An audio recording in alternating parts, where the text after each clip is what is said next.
dye. Do you know why it was that the colour purple in particular was chosen for royalty and the aristocracy? Sumptuary laws were rules made that dictated what the certain levels of social classes were and were not allowed to wear. Or maybe even what you were allowed to buy as a trade.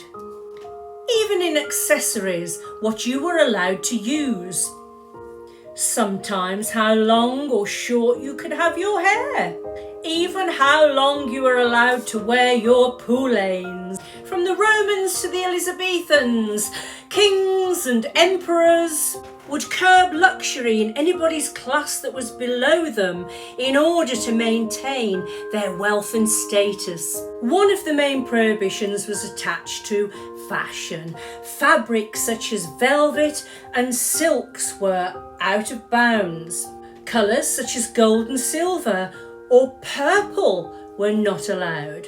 So why purple in particular? The reason for this is because before synthetic dyes were created, to get the colour purple, the shells of the Murex Sea snail had to be crushed.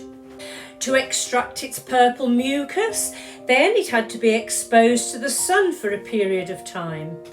To get 1 gram of purple required thousands of sea snails to be killed and crushed. The process in having to fish for these elusive sea snails, then extract the dye from them, was so difficult, laboursome. It made the colour purple extremely rare and expensive. So being able to afford all this gave you that symbol of wealth and status.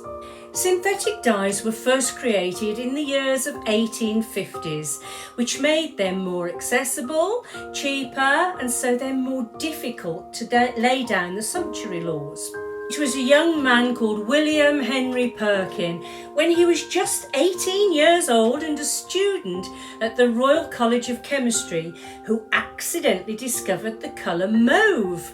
Now, at this particular time, there was only one cure for malaria, and that was quinine, which had to be extracted from the cinchona tree of South America. Because that could be rare and expensive at the time, he was trying to develop an artificial form of quinine from a product called aniline, which is a colourless oily liquid used in the manufacture of dyes and rubber, etc., and a waste product of coal tar. He found that by oxidising this with potassium dichromate and sulfuric acid, he gained this sticky black substance, and when treated with alcohol, yielded a vibrant purple dye.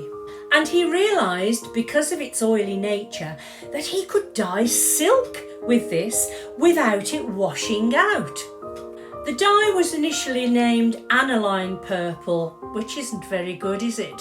But then became Tyrian purple for its market value, and that comes from the word and the city of Tyre or Tyre, which was a major hub for this industry in ancient Phoenicia. Then it had all sorts of other names like Mauvine, Perkins violet, and then mauve, which is the Latin for malva. The word malva because of the pale purple of the beautiful mallow plant.